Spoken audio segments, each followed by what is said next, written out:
আপনারা জানেন যে সারা ওয়ার্ল্ডের ডাক্তাররা বলে ক্যান্সার হলে আনসার নেই। আমি বলবো যে বাংলাদেশ, ইন্ডিয়া, সিঙ্গাপুর চিকিৎসা করে সুস্থ হয় না সাবেক রেলমন্ত্রী মুজিবুল হক সাহেবের প্রধান গানম্যান মুস্তাফিজুর রহমান, তাদের পরিবারও 10 জন MBBS ডাক্তার রয়েছে।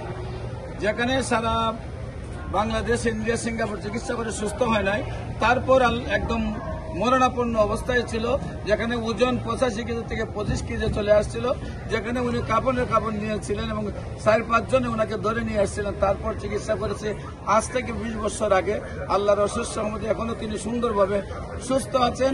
আপনারা যে কোনো সময় ক্যান্সার গবেষক doctor SM Sarwar YouTube, Facebook, Google, টিকটকে সার্চ করলে 5,500-এর ঊর্ধ্বে ক্যান্সার রোগী সাক্ষাৎকার পাবেন, যারা সুন্দরভাবে সুস্থ হয়েছে।